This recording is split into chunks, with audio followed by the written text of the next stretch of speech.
ስለ እመቤታችን ስዕለ አድኅኖ አንዳንድ ምስል ላይ የተገለጹትን ሁኔታዎችን እንመልከታቸው።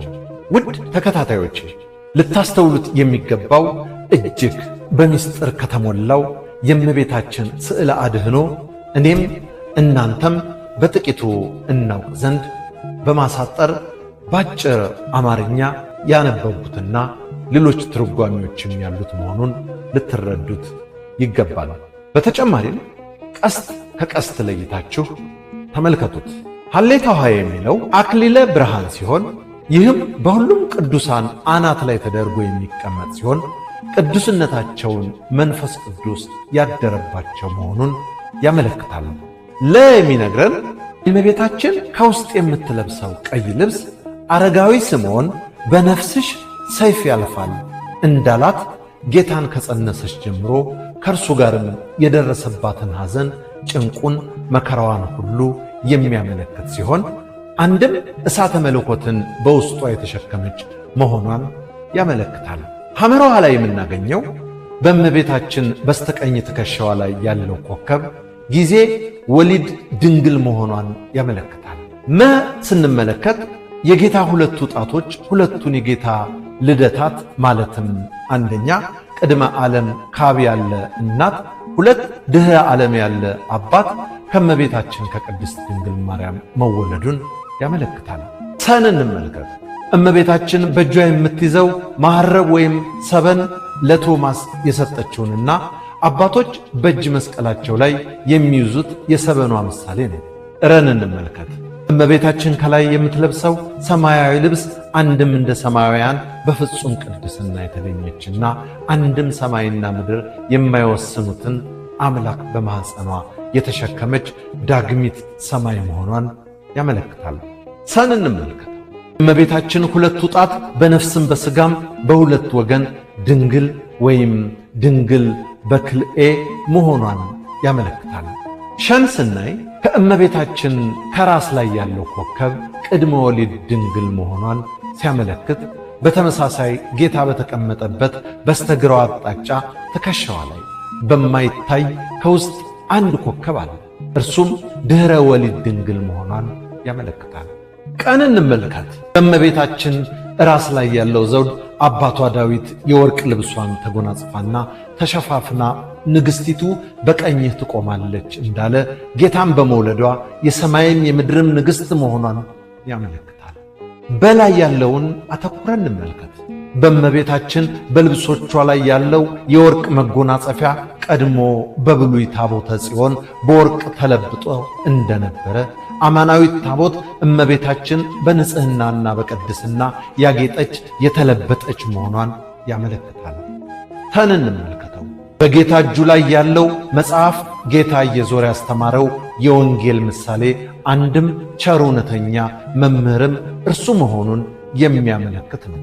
ተዋህዶ ሃይማኖቴ እንዳዘጋጀው ማርያም የሚለውን እያንዳንዱን ፊደል ቢተረጉሙት ማለት ማኅደረ መለኮት የመለኮት ማደሪያ ናትና፣ ማለት ርግቤ ይቤላ ከርግብ ዓይን የሚሰወር ነገር እንደሌለ ሁሉ ከእመቤታችንም የተሰወረ ምስጢር የለም፣ የምስጢር መዝገብ ናትና።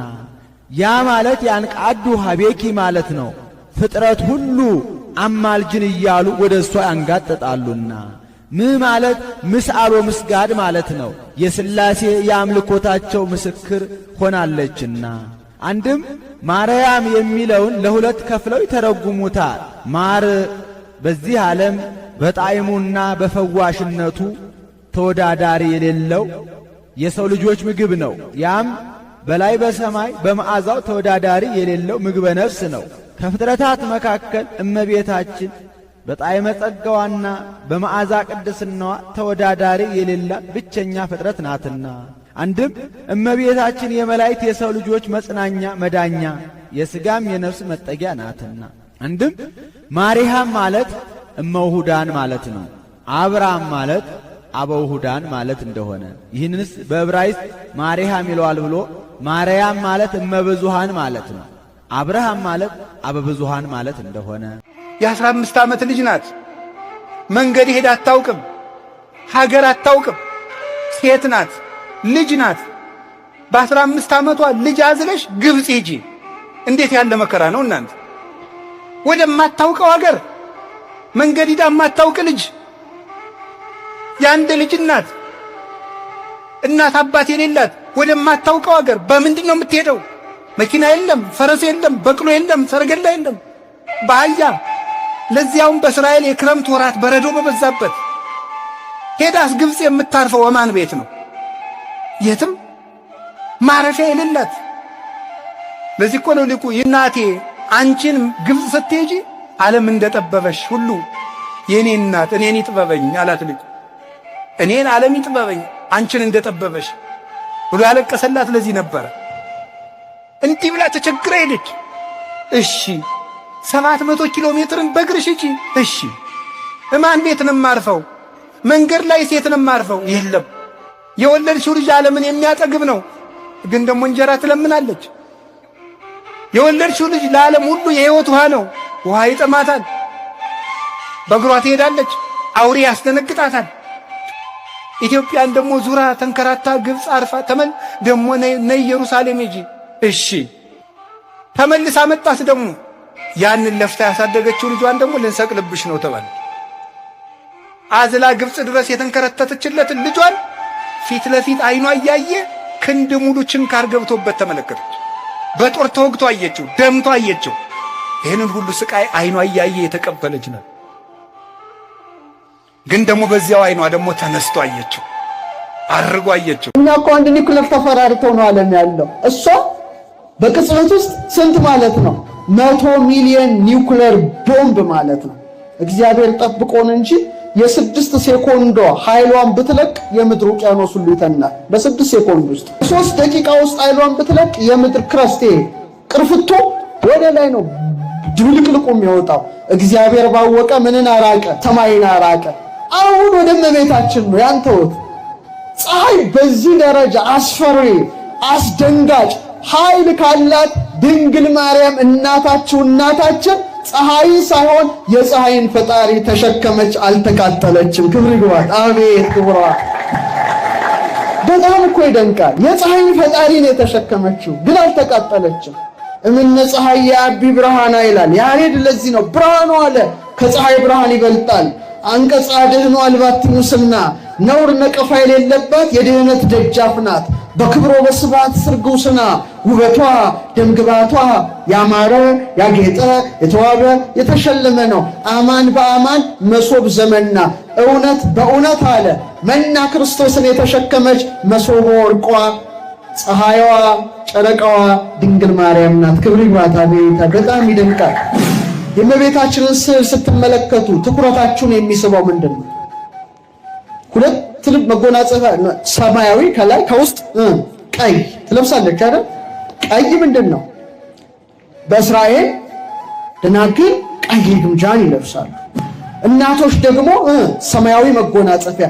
እሷ ድንግልናን ከእናትነት እናትነትን ከድንግልና በመደረቧ ሁለቱንም ትለብሳለች። ግን በደንብ አድርጋችሁ ሰማያዊውን ስታዩ እላዩ ላይ ምን አለ? አረ በሞቴ ስለ ማርያም አይታችሁ አታውቁም እንዴ? እላዩ ላይ ምን አለ? ከዋክብት አሉ አይደል? አዎ ይሄን ነው አውቃ። ከዛ ብዙዎቹን ከዋክብት ተውና ደግሞ ትከሻዋ ጋር ሂዱ። ምን አለ? አንድ እዚህ ጋር ኮከብ አለ። ከዛስ እዚህ ጋር ግንባሯ ላይ ትልቅ ኮከብ ይሳላል። አንዱ ትከሻዋ ነው ግን አይታይም። በማን ተከልሏል? በልጇ ተከልሏል። ምን ማለት ነው ይሄ? ሶስቱ ከዋክብት የአብ የወልድ መንፈስ ቅዱስ ምሳሌ ናቸው። አብና መንፈስ ቅዱስ። ይሄስ የራሱ የወልድ ነው። ሁለተኛ በንጽሐ ሥጋ አንድ፣ በንጽሐ ነፍስ ሁለት፣ በንጽሐ ልቡና ሶስት። ተመልከቱ። ስለዚህ ኮከብ ልዑል እንደሆነ ድንግል ማርያም ምንድናት? ልዕልት ናት። ጨረቃን ማየት ደመቅ ድምቀቷ ውበቷን ስትመለከቱ በምን ተመሰለ? በእመቤታችን የቅድስና ድምቀት የንጽህና ድምቀት። ያቺ ሙሉ ጨረቃ ምንም ነውር ነቀፋ እንደሌለባት ሁሉ ድንግል ማርያምም ምን የለባትም? ነውር ነቀፋ የሌለባት ታላቋ ጨረቃ ናት። እቺን ጨረቃ አክብሯት። ድንግል ማርያም እናታችን ብቻ ናት። አቤት እሷ ስር የሚንበረከክ ሰው ያለው ጸጋ፣ አቤት ጠጋ ብሎ ለድንግል ማርያም የሚነግራት ሰው ያለው ክብር። እንደው የሚያስጨንቃችሁን ነገር ለጓደኛ አታማክሩ፣ እሷ ጓደኛ ናት። ናፍቆታችን እኮ ናት ድንግል ማርያም። እንደ ትናንትናው ዛሬም ተራሻለው፣ የመስቀል ስር ክብሬን እንዴት እረሳለው። እኔ እመቤታችንን እንኳን በገሃድ አይተናት እንደው አንድ ቀን በህልማችን አይተናትም በሞት ነው። እንዴት ያለች ውብ ናት! ፈጣሪ እንዴት አድርጎ ወደዳት! እንዴት ያለች መልከኛ ናት! መላእክት እኮ ሳስተውላት ፍቅርሽ እንደ ወይንና እንደ ውሃ በልቤ ውስጥ ተቀላቅሏል። እኔን ከማርያም ፍቅር የሚለይቶ ማሳየት የሚችል የለም። እንዴት አድርጌ ላመስግንሽ ይሆን? ምን ላድርግ? ጠጉሬ እንኳን አፍ አውጥቶ ቢዘምርልሽ አይበቃሽ። ሰው 24 ሰዓት ማርያም ማርያም ማርያም እመቤታችን እመቤታችን ወላዲተ አምላክ ወላዲተ አምላክ ወላዲተ አምላክ ሲል ውሎ ቢያድር ሃይማኖትን ይገልጣል እንጂ ሃይማኖትን አይሸፍንም። ማርያም ማርያም ብሌ አልሰለችሽ፣ ማርያም ማርያም ብል አልሰለችሽ፣ በልቤ ጽላት ስለታተምሽ። የጠራ ዕቅድ የጠራ ሕይወት መኖር ግን ፈልጋችሁ እንዲሁ ክርስቲያን ባትሆኑ እንኳን ጾም ሰውነት ነው እንምላችሁ። ወደ ጽድቁ እንመጣበታለን። ጾም ሰውነት ነው። ወደ ጽድቁ ቅድም ነግሬያችኋለሁ። እግዚአብሔርን የሚያስመስል ጾም ሰውነት ነው። ሰው መሆን ከፈልጋችሁ ጾሙ። አውሬ መሆን ከፈለግ ብላ 24 ሰዓት። እንስሳ መሆን ከፈለግ እንደ እባብ እንኳን እኮ ይጾማል። እባብ 40 ቀን ይጾማል።